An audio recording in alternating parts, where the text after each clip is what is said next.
आप क्या कहना चाह रहे हैं? उन्हें डराना चाह रहे हैं क्या? धमका रहे हैं बैठ के? खवातीन के साथ जुल्म कौन नहीं नहीं, आपको नहीं हुआ। आप मुझे बताइए नहीं हुआ है जुल्म? जुल्म के खिलाफ आप मुझे ये बताइए नहीं हुआ है जुल्म? बोलते हैं जालिम के खिलाफ। मुझे आप बताइए नहीं जुल्म हुआ है क्या? और अलम बुलंद किया हुआ है पाकिस्तान ने जालिमों के खिलाफ, टेररिज्म के खिलाफ।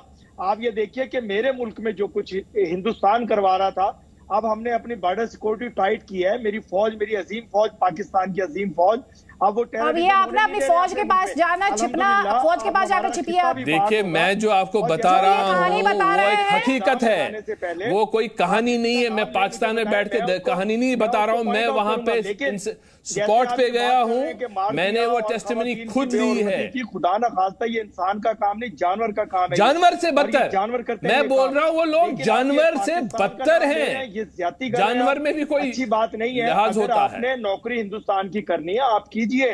नहीं जनाब, मैं किसी का नौकर नहीं हूँ, मैं किसी हिंदुस्तान का कोई गुलाम नहीं, मैं इंडिपेंडेंट आदमी हूँ, मेरे पास अपना वसीला है, मुझे जरूरत नहीं है आपके नसीहत की। और ये अच्छी बात नहीं है कि आप इरशाद अहमद बस 2 मिनट एक एक्टिविस्ट का अकाउंट इस्लाम को और आपको कश्मीरी दिखने बंद हो गए। नहीं, आपको कश्मीरी दिखने बंद हो गए। किसी को 2 मिनट का उनका अकाउंट था जिसमें उन्होंने बताया क्या ज्यादती की जा रही है। ये आपकी बौखलाहट है जनाब, और कुछ भी नहीं है। मेरी बात सुनिए, मेरी बात सुन लीजिए मेरी बात। मैं जो आपको बता रहा हूँ, आपको आवाज अगर साफ आ रही है, मैं आपको जो बात बता रहा हूँ सुन लीजिए, कान खोल के सुन लीजिए। जो ज्यादती हुई है ये हमने खुद टेस्टिमनी ली है, हमने कहीं कुछ मैनिपुलेट फैब्रिकेट आपकी तरह वहां नहीं किया जो आप यूएन में दिखाते हैं। हमें पता क्या दिखाते हैं आप वहां पे। वहां मैं जाता हूं, मैं देखता हूं कैसे आप मैनिपुलेट करते हैं वो चीजें। मैं खुद कश्मीरी हूं और वो सब मेरी माएँ बहनें हैं। मैं वहां से बैठ के आकाओं का इशारा नहीं सुनता हूं। जिस हिसाब से आप वहां बोलेंगे तो मैं यहाँ आपसे डर जाऊं, ऐसी बात नहीं है। जितना डराना धमकाना था आपने काफी डरा धमकाई, आज तक कश्मीरी उसी डर से चल रहा है।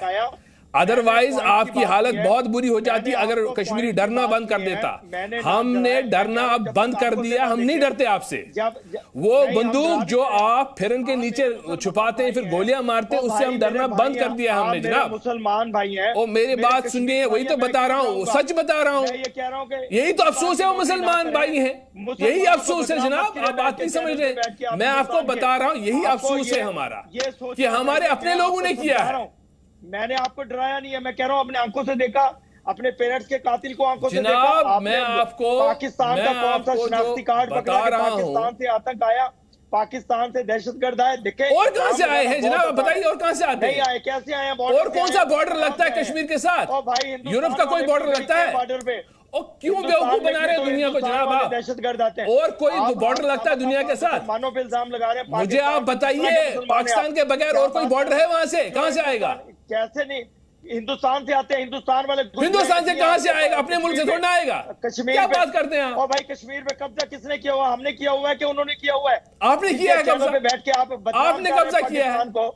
हमने किया कि हिंदुस्तान ने किया मकबूजा कश्मीर? आपने कब्जा किया है जनाब। हमें पता है उस मकबूजा कश्मीर की क्या हालत करके रखी है आपने। आज आपके पास यूनिवर्सिटी भी नहीं है, आजाद कश्मीर आपकी हालत जनाब वहां पतली है। आप कहाँ पता नहीं कहाँ रहते हैं, कौन सी दुनिया में? अच्छा अहमद, ये तो कश्मीर में ही रहते हैं। मैं तो कश्मीर आपका नहीं पता है। देखिए आइए पहले पीओके का हाल, जो आपने वहां पे वो जबरदस्ती में हिस्सा रखा, पहले उसका हाल तो देखिए ना, आपने किया क्या उसके। देखिए आप आज सुन लीजिए इरशाद अहमद, अभी तो सिर्फ आपने शोएब की आवाज सुनी थी और आप इतना बौखला गए। देखिए मैं आपको अभी आप इतना बौखला गए। एक सेकंड रुक जाइए शोएब, एक सेकंड रुक जाइए शोएब, बता रहा हूं शोएब एक सेकंड रुक जाइए। आप ये इतना बौखला गए, अभी तो आप बोले। अब जरा सोचिए, अब जो ये गवाही सुनेंगे उसके बाद इनकी बौखलाहट किस लेवल पर जाएगी। सुनिए जरा, गवाही दीजिए, सुनिए, गवाही दीजिए, चलाइए जरा, सुनाइए। तो वो हम पकड़ते थे, गलत करते थे हमारे साथ। फिर ऐसे ही होता रहा। तो टाइम हुआ, वो हमारे साथ छेड़छाड़ करने लगे, हमारे साथ उन्होंने मतलब गलत करने लगे थे। मैं बहुत छोटी थी तब। हम उनको बोलते थे हमारे साथ ये मत करो, मैं अभी छोटी हूँ, मासूम हूँ, मुझे मतलब ये सब मुझे नहीं पता। मतलब मुझे तब पता ही नहीं चला था कि मेरे साथ क्या हो रहा है, क्योंकि बहुत छोटी थी तब। ये नहीं पता था, ये नहीं मालूम था कि मेरे साथ क्या हो रहा है। लेकिन बहन छोटी थी, उसको भी छेड़छाड़ करते थे, लेकिन वो छोटी थी उसके साथ। अंदर कन बेत सह न्यूक चेर नेबर कन मोरुक वो तो ये ऐसा होतामत नेबर कन मोरुक पत आय मे निश कर मे सह जबरदस्ती पत तम कर जबरदस्ती वबरदस्ती मे सत गो वारिया गलत बह हेका वनथ कस मे सत कोता गलत गो हद खो चोर खानदर कर तमिस मारित तम पत तम तम सात बह 18 लगभग ये 3-4 साल तक हमारे साथ होता ही रहा तो उसके आगे मैं आपको क्या बयान करूं, मुझे रोना भी मुझे जब अपनी दुखिया कहानी में सिर्फ याद आती है मुझे रोना भी आता है। तो आज हम आपसे ये कहना चाहते हैं, जब आप जम्मू कश्मीर में पाकिस्तान स्पॉन्सर्ड टेरर के बारे में सुने तो सिर्फ बम धमाकों ग्रेनेड का शोर ना सुने, इन सिस्कियों को भी अपने जहन में रखें। जो अभी आपने यहाँ पर ऑडियो सुना वो सिर्फ हमने ऑडियो आपके सामने रखा है, यूएनएचआरसी के मंच पर ये पूरा वीडियो चलाया गया था।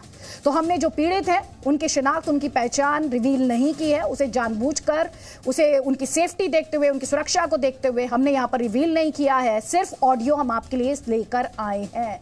लेकिन यहाँ पर तारिक फतेह अभी ये सुन रहे थे इरशाद अहमद को, थोड़ी आपको याद है आप इतने सारे शोज में मेरे साथ आए, ये वही इरशाद अहमद है जो कहते हैं अरे भारत तो कश्मीरियों के साथ ये करता है वो करता है, लेकिन आज जब कश्मीरी बोलने लगे तो ये कश्मीरियों को डरा रहे हैं, कश्मीरियों को धमका रहे हैं, जैसा कि ये पीओके में करते हैं। पीओके में तो छोड़िए, ये कह रहे हैं कि ये पाकिस्तानी नहीं कर सकते। इनको याद नहीं है कि इन्होंने जो 10 लाख बांग्लादेश की मुसलमान औरतों को रेप किया था under the command of general Tikka Khan and general Niazi, वो भूल गए हैं शायद। ये इनकी कुछ उम्र कम होगी, मे बी ये 1971 के बाद की पैदाइश है।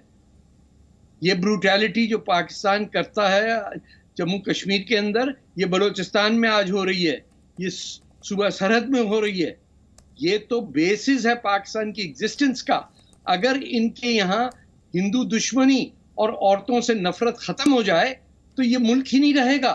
इसका तो स्ट्रक्चर ही इस पे कायम है कि 4-4 बीवियां हों, बर्तन मांजती हों, घर की सफाई करती हों, और वो जैसे पंजाब के चीफ मिनिस्टर की नई बीवी आई है, 70 साल का आदमी है, 26 साल की बीवी करके गया है वो, ये पाकिस्तानी पंजाब का। There is absolutely no respect for any woman over there. और जो भी औरत अपने राइट्स के लिए लड़ती है उसको फौरन ये डिक्लेयर करते हैं आवारा। ये पूरा इनका जो माइंडसेट है वो है कि औरत का काम है खिदमत करना, बावर्ची खाने में सफाई करना, धुलाना, और 4 होनी चाहिए, एक से काम नहीं बनता इनका। और ये फिर लेक्चर देने जाते हैं दुनिया भर में इंसाफ और जुल्म पे। इनके हाथों से कितनी औरतें बांग्लादेश में रेप हुई, इनको याद नहीं है क्या? पूरी यूनाइटेड नेशन ने कमीशन बनाया for 100,000 rape victims of Bangladesh who are pregnant, और पाकिस्तानी आर्मी सोल्जर्स। तो ये हमें क्या लेक्चर दे रहे हैं कि हम मुसलमानों के साथ नहीं कर सकते? उमर अल्ताफ किसे लेक्चर दे रहे हैं? ये क्या कह रहे हैं Kashmiri? Rape terrorism.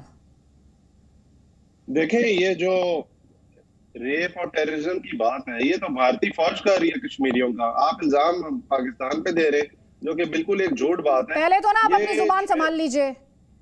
Indian army को रखिए अलग, इंडियन आर्मी को अपनी बैटल लड़नी आती है। सुनिए, बैटल क्या लड़नी? इंडियन आर्मी को अपनी बैटल लड़नी आती है। आपको सबक सिखाया था, अभी थोड़ी देर पहले याद दिला रहे थे तारिक फतेह याद दिला रहे थे, आप भूलते नहीं है। आप पहला ही अटैक अगर इंडियन आर्मी पर करते हैं, क्योंकि आपको सबसे ज्यादा तकलीफ और सबसे ज्यादा घाव अगर किसी ने दिया है तो वो इंडियन आर्म्ड फोर्सेज हैं, और वो तकलीफ और दर्द में समझ सकती हूँ।